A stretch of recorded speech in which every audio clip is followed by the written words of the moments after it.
존경하는 구독자 여러분, 안녕하십니까? 우리 사회의 가장 어두운 그림자를 집요하게 파고드는 경제의 본질입니다. 지금 여러분이 계신 곳은 어디입니까? 아마도 따뜻한 온기가 감도는 거실, 혹은 포근한 이불 속일지도 모르겠습니다. 창밖에는 2026년 1월의 기록적인 한파가 몰아치고 있습니다. 영하 18도의 칼바람, 뉴스에서는 외출을 자제하라, 수도관 동파를 조심하라고 연일 경고음을 쏟아냅니다. 하지만 이 경고조차 사치로 들리는 사람들이 있습니다. 오늘 저는 여러분을 대한민국 서울의 가장 화려한 강남 빌딩숲, 바로 그 뒤편에 숨겨진 낡고 병든 골목으로, 그리고 도시가스 배관조차 닿지 않는 저 먼 시골 마을의 차가운 단칸방으로 안내하려 합니다. 우리는 흔히 추위는 누구에게나 평등하다고 말합니다. 하늘에서 내리는 눈과 바람이 부자를 피해가지는 않으니까요. 하지만 경제학적 관점에서, 그리고 사회학적 관점에서 추위는 결코 평등하지 않습니다. 어떤 이에게 겨울은 스키장을 가고 따뜻한 온천을 즐기는 낭만의 계절이지만, 어떤 이에게 겨울은 생존을 위협하는 말 그대로 죽음의 계절입니다. 오늘 리포트는 단순히 가스비가 비싸다는 불평을 늘어놓으려는 게 아닙니다. 이것은 생존에 관한 이야기이자 우리 사회의 구조적인 모순에 대한 고발입니다. 왜 가난한 사람들은 부자보다 더 비싼 단가로 난방을 해야 하는가? 왜 낡은 집은 돈을 잡아먹는 하마가 되었는가? 그리고 왜 2026년 최첨단 국가 대한민국에서 누군가는 방 안에서 패딩을 입고 얼어 죽을 걱정을 해야 하는가? 이 거대한 부조리에 대해 약 30분에 걸쳐 아주 긴 이야기를 시작하려 합니다. 끝까지 함께해 주십시오. 저희 취재팀은 진실을 눈으로 확인하기 위해 특수장비인 열화상 카메라를 들고 현장에 나갔습니다. 서울의 마지막 달동네라 불리는 노후주택 밀집 지역과 길 하나를 사이에 둔 신축 아파트 단지를 동시에 촬영했습니다. 육안으로는 다 똑같은 집처럼 보였지만 카메라 렌즈를 통과한 세상은 충격적이었습니다. 먼저 신축 아파트입니다. 카메라 화면이 온통 짙은 푸른색입니다. 이게 무슨 뜻일까요? 집 안의 따뜻한 열기가 밖으로 전혀 새어나오지 않고 있다는 뜻입니다. 두꺼운 단열재와 삼중 창호가 열을 꽉 잡고 있는 것이죠. 마치 성능 좋은 보온병 같습니다. 반면 지은 지 40년 된 노후 다세대 주택을 비췄을 때 화면은 시뻘겋게 타오르고 있었습니다. 창문 틈, 문 틈, 심지어 갈라진 벽 틈새와 지붕으로 집안의 열기가 펑펑 쏟아져 나오고 있었습니다. 집안에서 할머니가 비싼 가스비를 들였댄 그 소중한 열기가 허공으로 다 날아가고 있는 것입니다. 마치 난로를 길거리에 피워놓은 것과 다를 바가 없습니다. 저희가 만난 78세 김할머니의 집 문을 열자마자 가장 먼저 눈에 띈 것은 가구가 아니었습니다. 방 한가운데 덩그러니 놓인 텐트였습니다. 캠핑장이 아닙니다. 할머니의 침실입니다. 할머니, 왜 방 안에서 텐트를 치고 주무세요? 라고 여쭙자 할머니는 덤덤하게 말씀하셨습니다. 우푼이 너무 세서 코가 시려. 텐트 안에 들어가서 전기장판 켜고 이불 뒤집어 쓰고 있으면 그나마 견딜만 해. 보일러? 무서워서 못 틀어. 작년에 멋 모르고 틀었다가 가스비 30만 원 나와서 기절할 뻔했어. 이곳은 집이라기보다는 비바람만 겨우 피할 수 있는 차가운 콘크리트 동굴에 가까웠습니다. 이 비극을 감정적으로만 호소하지 않겠습니다. 차가운 데이터로 증명해 보겠습니다. 국토연구원과 에너지경제연구원의 자료를 심층 분석했습니다. 우리는 흔히 아파트 관리비가 비싸다고 생각합니다. 엘리베이터도 있고 경비원도 있으니까요.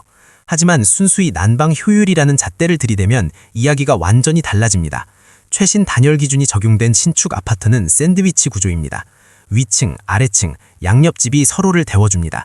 반면 노후 단독주택은 사방이 외벽입니다.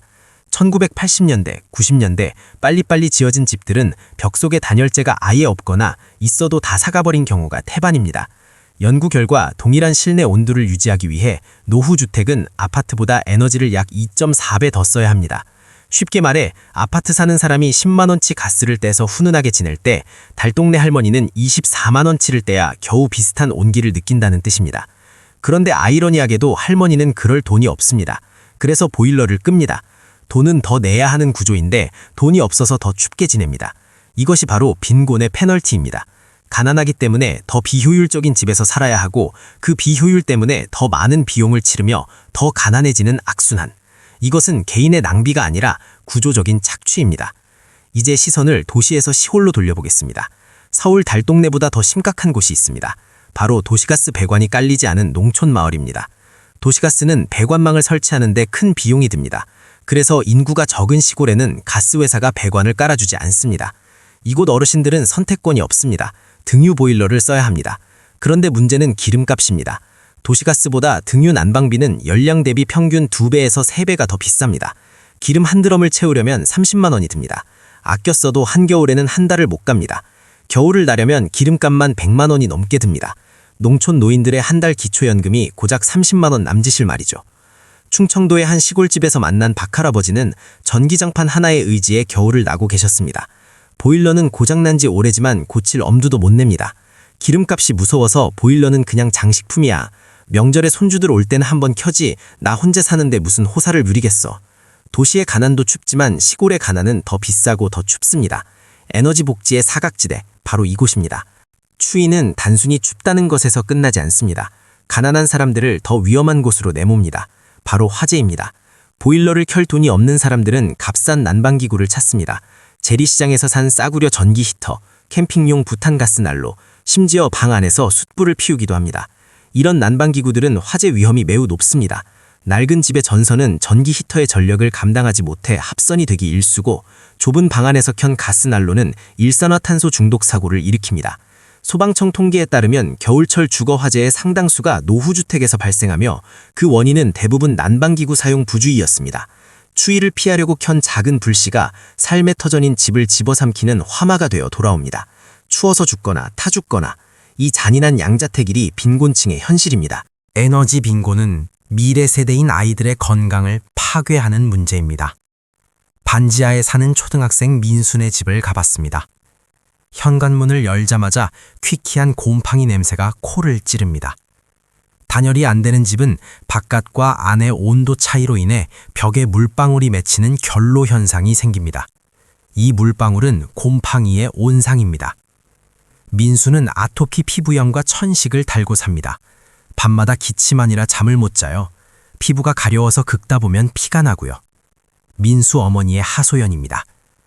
차가운 공기와 높은 습도, 그리고 곰팡이 포자가 날아다니는 집. 이곳에서 자라나는 아이들의 폐와 피부는 병들고 있습니다.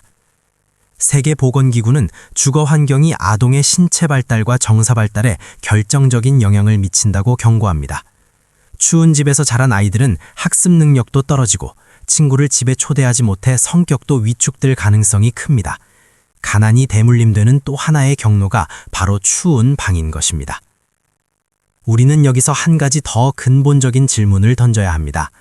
왜 2026년 겨울은 유독 이렇게 추운 걸까요? 바로 기후위기입니다. 지구온난화로 북극의 얼음이 녹으면서 북극의 찬 공기를 가둬두던 제트기류가 약해졌습니다.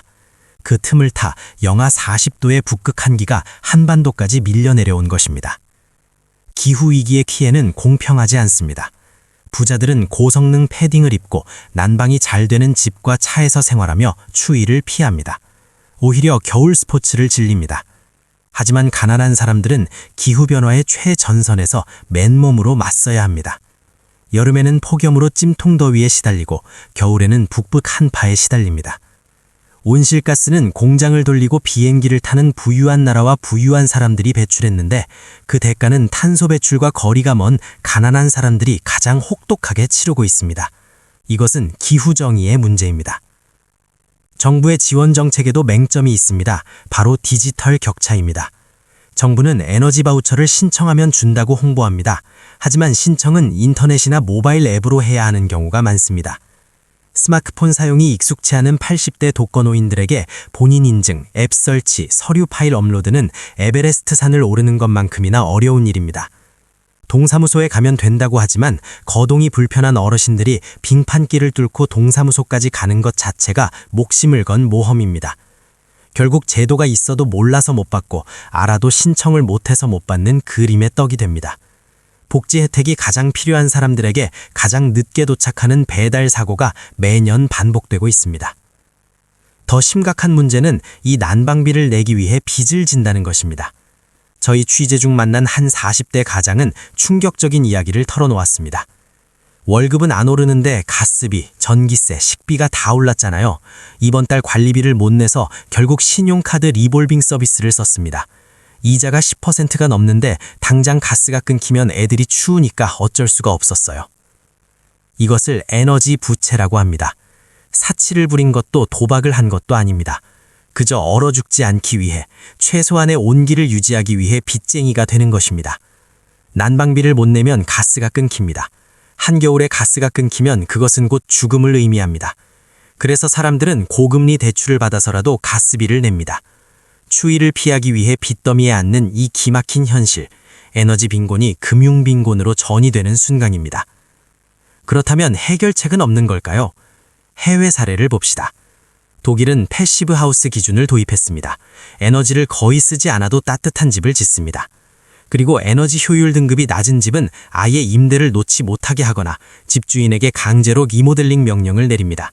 세입자에게 추운 집을 돈 받고 빌려주는 것은 범죄라는 인식이 깔려 있기 때문입니다.